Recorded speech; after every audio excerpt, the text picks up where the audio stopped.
salaamaaleykum mbokk internet yi maa ngi leen di nuyu di leen ziar bu baax a baax seen mbokk seen xarit Gawsu Thiam voilà tey ñëwaat fii nga xam ni moom mooy Xel mu Sell TV voilà ñu indil leen benn émission bu bees tax en exclusivité fii nga xam ni moom mooy Xel mu Sell TV. émission bi ñu koy tuddee suñu xalaat ak seen xalaat boo leen ko déggee nag suñu xalaat ak seen xalaat mooy émission bi nga xam ne day waxtaan ci lépp li nga xam ni moom mooy actualité voilà. plus précisément ci li nga xam ne moom mooy réalité yi nga xam ni sénégalais ñu ngi koy dund voilà tey nag ñu indi leen benn thème bu am solo voilà ma ànd ak ceeg sama naataango yi toog ñu war cee waxtaan voilà muy anytime xam naa ñu bëri xam nañ ko anytime voilà mu doon benn pratique boo xam ne léegi mi ngi lëmbee Sénégal xam naa balaa ñoo gën a xuus ci émission bi rek comme nu ma leen koy faral leen di wax bu leen fàtte abonné partager voilà commenter pour mën a am yeneen émission yëpp nga xam ne mi ngi daw ci suñu chaîne bi bu ko defee rek xam naa dama leen di bàyyi damay bàyyi sama gars yi ñu présenté wu voilà après ñu doog a dugg ci kii bismillah. asalaamaaleykum mbokk internet yi ngi leen nuyu di leen ziar man la Awa Sow tak Malika ñëw ci émission seen ànd yéen ci émission bi. asalaamaaleykum man la Oumy di leen nuyu yéen ñëpp fas yéene ànd ak yéen ci émission bi. ñu ngi leen di jaajëfalaat yéen mbokk internet yi nga xam yéen topp seen chaîne bi di Xel mu Sell TV waaw comme ni ko xaaj Gawsu waxee rek te yaakaar naa dellusiwaat nañ fi indiwaat leen benn émission boo xam tey mooy seen xalaat ak suñu xalaat. waaw bëggewaat mbokk internet yi ñu ngi leen nuyu di leen ziar man la Jibi damaa fas yéene ñëw tey ci émission suñu xalaat ak seen xalaat fas yéene doxal. comme ni ngeen ko déggee rek voilà ñu war a waxtaan ci li nga xam ni moom mooy lëmbee dëkk bi di anytime mu doon pratique boo xam ni quasiment ba mu juddoo fi yàggut voilà fekk wuñ ko suñuy maam xëy na jeunesse bii nii génération bi boog laa wax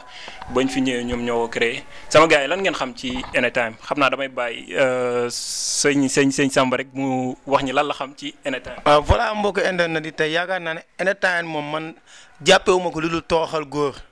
te tey yaakaar naa ne bu njëkk niñ daan sëyee yoon bi tey lañ bàyyi bu njëkk góor kese boo ko yónnee ñu may la soxna mais léegi parce que boo man dama jàpp naan dañuy jaay quoi mayeetuñ dañuy jaay ndax imagine tey soxna boo ko bëggee dem di ci fere ay 2 millions wala ay 1 million 500 anytime rek presque di nga si def 400 000 te tamit ceetalagoo sa kër ngéntal taaw ñëwaat te yaakaar naan daal yooyu yëpp pour tooxal góor. yow lan nga gis ci anytime bi nga xam ne ñu ngi koy pratiquer léegi fii ci Sénégal. non loolu moom ma ci gis moom neex doo nga la def. jamono ji moom ko yorul ban ngaa dem toog. na dèjà jamono lu muy xew rek ngay ànd ak moom tey jii tamit doo gis ne ku pare toog fu mu toog yaa am gën a xam. jamono ji tamit daa laaj tamit yaa am gën a xam nay neex ndax tey jii doo fekk jigéen fu mu war a toog mel na mu war a mel nga yëkkati ko di ko jox lan ay 50 000 pour lan wala benn mariage dongu après mu yàggu def anytime ba mu neex nga teral ko defal ko àdduna ak la ci biir ñun daal loolu lañ gëm ñun. tey aussi comme nu ma ko Samba waxee mu souligner benn affaire bu am importance muy wàllum financement parce que tey ñu bëri tellement amuñu somme yooyu noonu pour mën a jël jabar est-ce que taxul tamit góor ñi ragal tey jël jabar voilà somme boobu nga xam ne tey jigéen ñi ñu ngi koy xëcc pour voilà góor ñi mën leen takk. bon en fait man ak Awa je suis pas d'accord ma ak Awa parce que da nga war a xam après mariage dafa am mariage nekkul benn fan kese la c'est à vie comme peut-être moom foofu la xelam toll parce que dañ naan anytime existe na de. mais dañu daan wax xaw ma enterrement de vie xaw ma vie de jeune fille xaw ma lan loolu lañu daan indi mais léegi ñu ñëw changé ko indi anytime def seen yeneen coolin yoonu affaire yooyu noonu man contre ma ko mais dafa am vie après mariage pour ñu koy def xam ni ëllëg ñu war a sóoraale comme par exemple ëllëg mais góor moom loo def ci sa jabar doyul parce que ku lay toggal yàkkal la fóotal la jàppale la jàpp sa yaay kooku mënoo koo fay. même soo juloon bon sax au moins bon jànk bu koy fay chaque mois dina dépassé yow li nga def ci moom yaa ngi comprendre moo tax jabar moom loo def ci moom doyul. kon mën nañu wax anytime lu obligatoire en fait. c'est pas obligatoire c'est juste que da nga jàppale sa jëkkër rek xam ne poche am toll man loolu laa d'accord moo tax ma ne la góor lu mu def sa jigéen doyul mais anytime beneen vie la. jamono ji anytime moo xew. mais. jamono ji nii anytime moo xew ku yorul moom fa dëgg neex yàlla man dama ko may takk danga may tara ma anytime su ma ko déggee 2 jours sax dama koy def instant bi nii yow nga fekk réew mi fu mu toll non man gëwuma loolu nangu ma ko fii xalaat ma ko. jibi yow lan nga ci gis yow ci anytime bi. en fait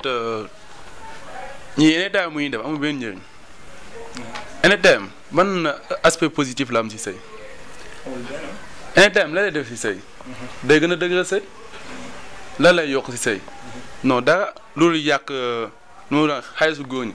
mais góor ñi léegi ñoo am benn mentalité boo xam ni non góor ñi léegi man je ne comprends pas quoi. toll nañ foo xam ne yow na ngay jëlee benn somme di ko def si anytime bu njëkk ba suñu maam yi nan lañ daan see boo joxee dot ñaata ngay joxee dot ay 3000 francs mais léegi ngay takk jabar di près ay 3 millions yooyu noonu te jigéen ñi léegi nangootuñ sëy dañuy seeti sëyatuñ dañuy seeti te jigéen léegi yow boo ci dakk jigéen ni nga jënd iPhone boo leeg dot boo koy jox ak premier cadeau ñoom seen non loolu yàq la billaay wallaay man de moom ku may xaar si loolu moom sama dooma gis mais est-ce que mën nañ ko parce que tey pour nga gis koo xam ne mi ngi fayeeku salaire bu baax fii ci Sénégal bon si ñun jeunes yi rek laa koy wax mi ngi liggéey peut-être ci entreprise wala mu nekk ci ay business am mais pour mu am alal jooju noonu est-ce que vraiment mi ngi koy am parce que loolu tamit foog ñu wax ci aussi. tey jigéen tam yaakaar naa ne tey booy dund ak moom woo na mun a xam tey copain bi muy dundal lu mu am ak li mu am ak lu mu amul ak lu mu métti say mbokk boo ñu laa dugal ci naan la ay defal anytime te yow xam nga ne ki ngay dundal bu amee tey 100 francs bu subaa du ko amaat nga bëgg koo dugal ci anytime yaakaar naa da nga koy gën a teg ay coono te yaakaar naa ne daal tamit góor ñi jigéen ñi war nañoo mën a yeewaat man daal jàpp naa ay anytime yi ay yaaxaar jàpp naa ne jigéen ju koy def góor bëggoo ko na tey yaakaar naa tamit jigéen may nañ ko 100 francs mu dem sëy may nañ ko 1 million mu sëy yàggu fa li ci ëpp solo daal mooy bëgg gi xam ki ngay bëgganteel tamit mooy kan. est-ce que tamit li ñu wax ni tey sëy yu ko bëri intérêt moo ko laal parce que soo xoolee anytime genre ki ngay def en général jigéen ñi koy def en général ñoom xëy na peut-être intérêt lalu na ci est-ce que intérêt taxul tamit ñoom tamit ñu dugg si sëy bi wala ñu gis ki nga xam ne moom mooy ku góor ki am na xaalis ñu ne xaalis ñu dugg ci moom xam nga neexal suñu sëy def ay anytime affaire yooyu. non li ci ëpp nag intérêt moo ci nekk na tey yaakaar naa jigéen moom ak balu fëgg jaay ñoo yem fekk tekkee goo ko doo xam bi la si jot. voilà moo tax yow mi ciy dugg nag faaw nga yeewu xam li ngay dugg mooy lan mais bul xool ni booy bi mool na booy bi lii na nga dugg si boo ci duggee mun nga dem ba ci biir réccu lañ nga ciy jur ak tamit ñun góor ñi tamit bu ñuy dugg tamit en fait dañoo war a mun a di naturel quoi benn sens voilà naturel te yaakaar naa ni dëgg lu mu la mun ta may ay fen mun la koo may te tamit jigéen ki ngay ñëw di koy wax loo xam ne nekkul ci yow am na si jigéen ñoo xam ne yeewu nañ bu dee da ngay fen xam nañ bu dee wax nga dëgg xam nañ gëm sa bopp na dafa doon kàddu goo xam ne nit ñi ñu ngi koy wax bëgg na yenn saa nit ku taxaw naa damaa gëm sama bopp balaa mu fay jóge jëf-jëfini ku gëmul boppam gëm sa bopp mooy la nit ki li ngay am doyloo ko doylu rek mooy gëm sa bopp du leneen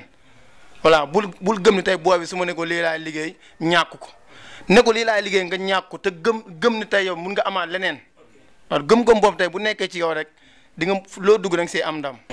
tey dañ lay wax loo xamante ne nekku ci ñoom man ni laa mel ni laa am xëy takk la lii laa lay jox pour la nga koy muñal après ñu bala fa dem doxaana wala ñu nekkaat ak keneen jël seen xaalis xëpp ko beneen xel bu jigéen man ne du ma ko def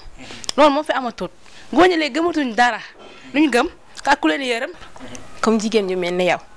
xam peut-être xaalis dafa fëkk seen bët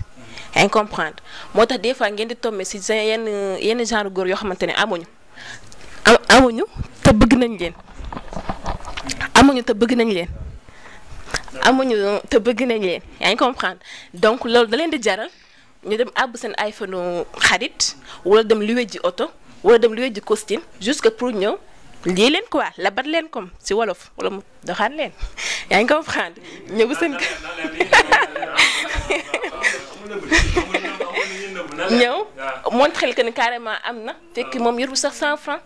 yaa ngi comprendre c'est-à-dire que ni parce que dañ koo gëmloo alal te fekk moom da la bëgg boo xamante ni dafa sincère yaa ngi comprendre léegi day ñëw montré leen loolu léegi après comme par exemple bu ñu def sax pré-banque góor ñu bëri dañu def pré-banque takk jabar teral la nga ñëw sëy moo tax doo leen fa yàgg même pas 1 mois ngeen ñibbi parce que doo leen fa gis lu tax. jamono ji jigéen ñi dañaa dafay tudd daf koo xamante ne dañuy dugg ci nit xam ne yorul dara. na jamono mais bëri na fi ñaata jigéen bëri na fi mais teew chaque jour ñu fëkk seen bopp. si jamono ji ku fëkk boppam yàlla neex. anamu ñaata nit ñoo fi tas. ñaata personne ñoo fi tas. ñoo fi tas même pas une semaine ñu ne la diw tas na. non nañu waxtaan te yàlla tax rek mais. kuñ nax moom yow rek la neex. ok. dafa nekkul loolu sax anytime lenn juste lenn moo tax jigéen di gën kaa faratal tendance sax dañuy gis sama xarit def na anytime rek surtout loolu fi ngay wax sax foofu laa ñëwee parce que léegi dañoo gis ni sénégalais yi dañ ko def tendance bu baax dafa nekkoon loo xam ne tey bon ci tubaab yi lañ ko jëlee ci dëkku tubaab yi comme ni ñu koy waxee xawma voilà de jeunes filles loolu lañ koy waxee bon ñu dem ba nga xam ni ñun ci naar yeeg affaire yooyu noonu dañ ko doon def ba ñun tey ñu dem ba emprunté ko di ko def mu nekk tendance boo xam ne tamit tendance boo xam ni loo ko gisee ndax tendance bu baax la wala tendance bu bon wax non xam nga loolu tendance la quoi jëlee nañ ko copier nañ ko si tubaab bi xaw ma fu ñu ko copier noonu mais sénégalais dañoo yor jikko joo xam ni lépp lu ñu dugg dañuy dem ba ëpp si. xam nga yow ñun si ñuñ ko copier ñoom duñ defee ni anytime xoolal ñun ni ñu defee anytime lu doy waar nga fay gis comme sama genre yi nii ñoo fay dem di. soobi rek di jël seen ñamu ba te loolu du yoon mais tey jii nii yow si ñuñ ko copier ñoom nan lañ koy defee ak anam bu yiw lañ koy defee anam gu baax. mais ñun tey jii ñu ñëw fii nii yàq suñu xaalis déjà def du n'importe quoi xool par exemple ay anytime Mame Ndiaye Savon bi loolu nu mu demee xam nga baaxut santul yàlla gone yi jigéen ñi léegi daanaka daal gone yi jigéen ñi léegi daal gawsu billaay wallaay wataalaaxi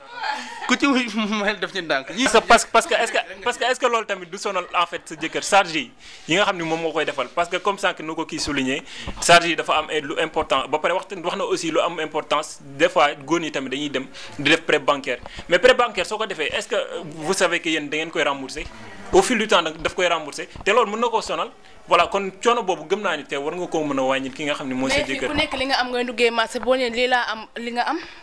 ku la bëgg lu ko la fay ba bala fa. waaye tamit boo ci lebee mais moom xaalis la gis. parce que lan la wax parce que nee na moom foog ñu defal ko. donc imagine toi benn genre góor sa caam mi yaa ngi comprendre yorul lekkul liggéeyul yaa ngi comprendre bu baax yorul lekkul liggéeyul mais gis na la ak sa taar bëgg na la mais yow doo ko xool yow kii di gaare oto sa buntu kër yow kooku ngay xool kii ñëw costume takk yor iPhone 14 yow kooku ngay xool mais góor sa caam bi la bëgg amour sincère doo ko xool ndax bëgg amu fa te gis nga xoolal te gis nga kooku noonu la yor di gaare oto si jëm boppam moo lay takk même pas une semaine mu nekk di doxaani hôtel mi ngi fa. est-ce que non dañuy waxtaan rek hôtel mu ngi fa après nga nekk fa di après amu fa. après mu nekk fi di jooy nan daf maa trompé nan daf maa lii waxuma woon lii wala genre xaw ma woon lii si moom daf maa bett lii moo ko fi indi di loolu kese moo ko fi lay nañu waxante dëgg. man góob loo xam ne problème bi man nu naa defarul ba mu pare damay defar ma. yow yokkoo ci man après may wàññeeku pour lan jamono ji ñoo paase loolu ak fi dem tool man da nga ñëw defal ma essayer comprendre après mu neex même pas yoroo dala la laa def si yow lan lay def si yow mais est-ce que du muñ ko lo fii bëggante moo fi amatul pour te dire góor ñi bëgguñu kenn bëggante moo fi amatul xam nga mbëggeel dafa jooy ñu laaj ko looy jooy mu ne te yàlla tax moo amatul man jàpp naa ne tey xale ji ni bëggatuñ te yàlla tax mbëggeel man tey su ma bañ woon sax mën naa ne amut voilà amul quoi benn instant man ci li ma jàpp sama philosophie bopp la amatul ndax boo xoolee boole bu ñuy dugg si yow intérêt la ñuy duggee ci début au fin yëpp intérêt la ñuy duggee tey jigéen booy ñëw di ñu si ëpp booy ñëw di leen ñu doxaan si première ñi ngi lay xool ci kaw ba ci suuf voilà di lay jàngat ginnaaw bi nga xam ne tamit confirmé ngeen ba mu mat jigéen bu la seetee première bu duggee seen nekk première lu muy njëkk a xool day niir ci kaw nii di xool voilà mi ngi xool kii ba xam néegam rafet na wala kii dañoo bëgg matériel waaw jigéen nag bu bëggee matériel nag mun na dugg ci lu ne voilà jigéen bu bëggee matériel pour mu sëy day jafe ndax bu njëkk jigéen daan na sëy si sax ñu dugal ko ci biir baraak mu muñ ba juufa ay njaboot yoo xam ëllëg dañ leen ñu dégg ñu tabax ay immeuble loolu nag man néew ma amatul jigéen la mais bëreetul muñ googu noonu moo amatul quoi benn instant man loolu laa jàpp. loolu sax dafa ne si on aime quelqu'un pour son argent ce n'est pas de l'amour c'est du profit loolu n'est-ce pas loolu la ñu wax. loolu n'est-ce pas loolu la ñu wax mais ñii xale yu jigéen ñi léegi daal dañoo matérialiste ba mu ëpp. yow tey jii nii yow xoolal léegi lépp a yokk. léegi lépp a yokk yow léegi tànga mante ñaaree jar ñaar juróom saaku soble ñaaree jar. voilà saaku soble ñaaree jar loolu yëpp nga wax ko def si lii bi. baas yi xew yi léegi nii pour ñuy def seen anytime bi baas bi di nga si fay presque 400 000 francs léegi soo ko naree def après léegi nga defal léegi. ba pare aussi da nga koy def anytime bi da nga koy def suba si nga defaat xew ginnaaw suba si encore nga nar non man. non way man booy jigéen c'est pas la peine quoi. exemple mën nañ ne yàq la mais du yàq parce que jigéen amul lu dul xewam te bañ na ko ba yàlla gis nga sa jour xew dalaa daganal lépp di la tout est permis sauf lan comme góor ak jigéen ñuy mélangé aussi comme si lii ñuy fecc genre yooyu mais tout est permis pose ongle lépp yàlla permettre na la ko parce que bul xam ëllëg ba xam ndax après yàlla dina la wërsëgalee doom ou pas donc dafa sa xew mais en plus nga bañ a yàq.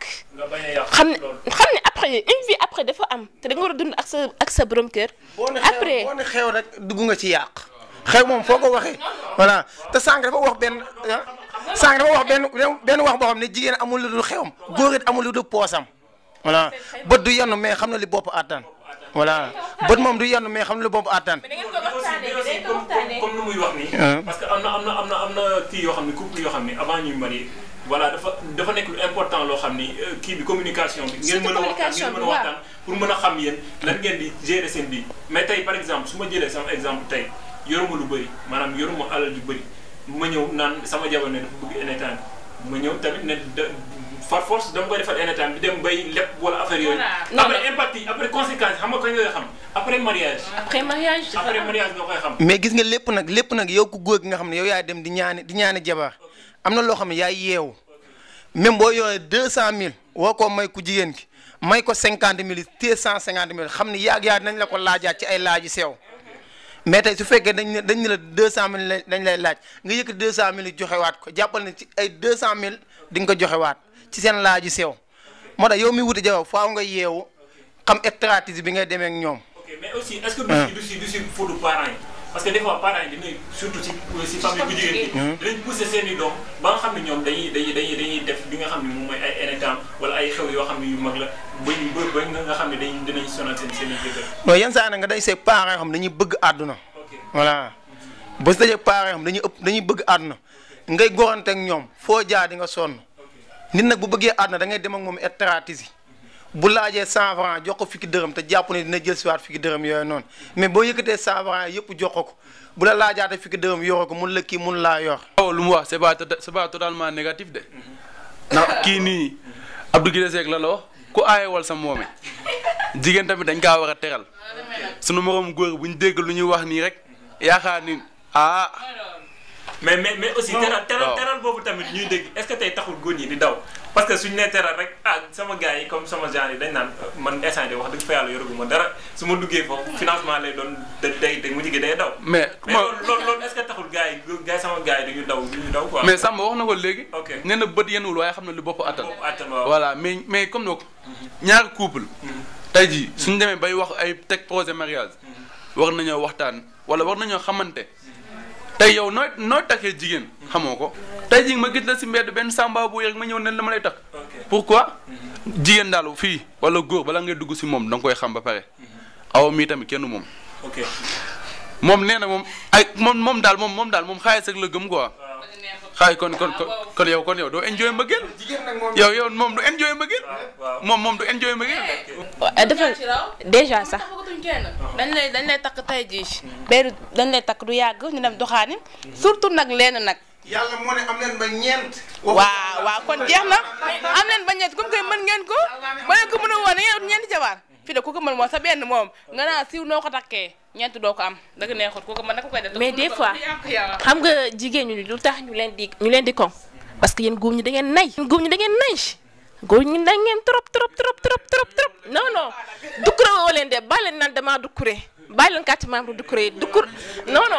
déedéet dukkure woo leen parce que am na góor ñu nay yoo xamante ne ñoom da ngay xam ni carrément yor nañ mais pour ñu defal la problème la pour ñu génne xaalis problème la mais xanaa xamoon ne jigéen dañ ko war a teral même su fekkee dafa nànk rek waaw góor nañ ko teral mais dafa nànk ma ñëw rek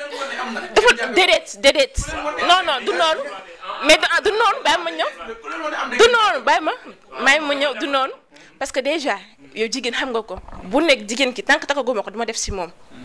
parce que war nga koo defal foo xamante bu su tëllee dina xam ne kii la nekkal comme par exemple lii woo muñ koy defaral daal na fekk mu wan la lu waaw dafa nekk mu ñëw bien sûr day am mu fidèle ba wan la lu waral nga def si moom mais dina am xam day am existe na non fidèle existé na. mais xoolal kii. ne waaw awa moom kenn waxul waxam awa kenn waxul waxam. nee na moom comme tey jii nii man tey jii man su ma doon génn ak moom. ma yor alal gu déjà di ko defal tey jii nii gis ma yow dafa la ma ñuq ni yàq ko. mais fa nànk mais am na góor ñoo xamante ne comme par exemple yow comme yow nee nga yow nga yor alal bu dul jeex mais tu préfères que ngay nekkal koo xamante ne mi ngi souffrir si yow doo ko defal parce que da nga xam la nga imaginer heure boo ko defaree rek da nga yaakaar ne intérêt la wala kii intérêt la ma topp te alors que da laa bëgg amour boo xamante ne amour pur non dañuy yor de déedéet dañuy yor mais duñ la defal dañ siy toog non jigéen deful. boo deful mais jigéen deful. gis nga jigéen moo doon koo xam ne jigéen moo doon nga sëñ bi ma ñëw jigéen moo doon ko xam ne boo ko diggee mu yàkkamte ko boo ko joxee mu xeeb ko tey jigéen boo ko diggoon foo munti nekk dina la carré foo nii bu la bëggee gis da lay gis na da nga koo dig mais boo koy jox mu lay xeeb mu koy xeeb loolu nag yow ku góor gi yaay yeewu fi mu doon dañoo dem jamono joo xam ni góor ñi faaw ñu yeewu ci benn côté sinon jigéen ñi dañ leen xaw a rey. waaw ku ko bëgg xam na ko. ndax fii nii tey jii nii su ma doon génn ak ñaari booy fii nii ñaari soo ku ma si bëgg xam naa ko. te góor te fii nii jigéen ñi léegi xam nañ tam ñaan góor billaay wallaay ku ko ñaan du la may. góor ku ko ñaan du la may. xam nga la ma ne ku ko ñaan du la may waxuma comme noonu nga ñaan ko tey jii ma yëkkati may la de mais ëllëg ngay xaar. góor xam nga kan lay may koo xam ni du ko ñaan quoi même su ko mayee day bañ. si ko ma ñëw foofu seen jibi ku jigéen koo xam ne mbaraankat la voilà nga xam ni kii dafa fas yéenee ñëw ci yow ngir mbaraan la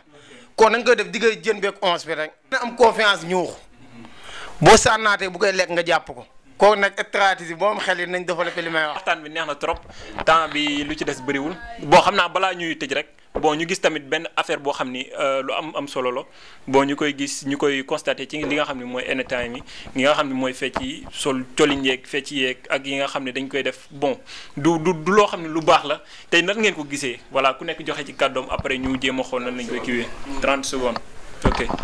En fait déjà loolu noonu ñoom lu ñu doxalee société bi da ko dàq diine gi da ko dàq lu ñuy def baaxul sandu yàlla yow déjà yow jigéen partie intime moo bëri si fekkee wàllum islam quoi waaw même bu fekkee cadre société bi sax jigéen dafa doon loo xam ni lu précieuse quoi waxul di saaga ne boppam mais léegi jigéen ñi léegi dañoo yomb quoi nañ koy wax te dund nag jigéen léegi dañoo yomb man daal benn conseil daal laa doon jox benn conseil laa amoon bu may jox si jigéen ñi fii góor xam nga ban jigéen lay tax ku toog si peegu ndeyam ku toogul si peegu ndeyam kenn du ko tax. macha allah loolu am na solo boo xam naa ñu jox awa rek moom pratique yooyu bon mooy wax sax si pratique yooyu maanaam yi nga xam ne ñu koy def ci kii bi ci anytime yi nga xam ne colin yu bon yi tey lan nga ci mën a wax. surtout loolu moom benn côté dëgg la ndax tey jii moom boo koy def tamit góor surtout góor ñi ñoo xamante ne ñoo bëgg. jaam gën a xam dañuy taxaw seen ginnaaw di la yéen yow ñoom bu ñu gisee li nga yor ci yow lu ñu lay doyati dara wala ñu lay élite yaam gën a xam bu amee ci yow la ñuy am ci yow dañ lay bàyyi dootuñ la naw looti fi moom ku fi toogu sa peggu lay takk sa sër ba mu dëgër loo amul ci yow la boobaa nga laaj lu la saf boobaa yaay borom yaay mooy ba man déjà sax dama naan est-ce que jigéen ay awraam safatina góor parce que déjà mu ngi si mbedd bi foo tourné gis ko déjà xoolal ma TikTok rek solo ñu bon ngay gis kon c'est-à-dire que dama naan jigéen safatul góor man noonu laa ko gisee jigéen safatul góor franchement parle safatul ko moom. ndax bu njëkk rek bu la jigéen musaana nuyu loxo boobu daal nga toog ay jours doo ci nuyuwaat keneen voilà bu njëkk jigéen bu la musaana nuyu daal nga toog ay jours doo ci nuyuwaat keneen. voilà ndax lan plaisir bi nga si daan santé mais léegi dañ lay romb nii yaa ma gën a xam ak seen lu bon fan yi nag gis naa ñuy xaw a yiwul tuuti di xaw a takk seen genre foulard yooyu mel ne Paul Maurice mais non tendance la boo xam ne nekkul sax luñ gëm noonu encore daal li may waxaat mooy jigéen ñi nañ gën a yeewu xamaat seen bopp te xam tamit ki leen bëgg te fidèle yem ci kenn ñëpp xamee la ko bu takk jotee mu waaxu indi li mu yor ngeen nangul ko moo bu leen ko xeebal voilà surtout da tey yaakaar na nit ki soo ko bëggee rek li mu yor bu ko xeebal bu ñëwee li mu yor ngeen may ko soxna man daal loolu laa gis quoi benn instant. bon comme nuñ ko waxee rek jigéen dafa am valeur dafa war a xam valeur am dafa war a respecter boppam te dafa war a xam ne aussi moom mooy comme ni ñu koy waxee ci français femme est le fondement je voudrais dire de la société parce que femme boo xam ne femme bu baax rek société baax na femme bu bon tamit société yàqu na donc femme dafa nekk loo xam ne lu précieux la kon yéen tamit yéen a war a xam seen bopp voilà fii àdduna la rek dund bi yàggul ku nekk tamit tey war ngaa def lu baax ba ëllëg buñ lay seedal ñu seedal la lu baax bon ñu wàññi TikTok yi anytime mi tamit aussi voilà ñu yërëm gars yi bu baax a baax parce que ñun yoruñu alal jooju noonu ngir yàlla ngeen ñu yërëm ñu te wàccel ñu coono yooyu waaw amul solo carrément amul benn solo bon lu ci gën a am solo moom mooy lien bi nga xam ni yéen a ngi koy bokk ak ki nga xam ni kooku ngeen bëgganteel looloo ci gën a am solo ak dund bi ngeen war a dund ëllëg tamit looloo ci gën a am solo bon di leen jaajëfal bu baax a baax sama invité yi voilà di leen jox di daje ba ëllëg mais balaa boobu rek gars yi comme ni ma koy fàtte di waxee service commercial baa ngi noonu numéro yaa ngi noonu di jàll si suuf comme ni ma ko waxee woon gars yi émission bi benn concept bu bees la voilà lii rek la ñuy waxtaanee ci li nga xam ni moom mooy thème bi nga xam ni ak réalité yi nga xam ni moom la société bi di dund voilà dinañ ci am tey ngeen ko gisee nii moo suñu première émission voilà ñu invité woon ci sama gars yi bon dinañ ci invité waat ci émission yi di ñëw ñeneen ñi nga xam ni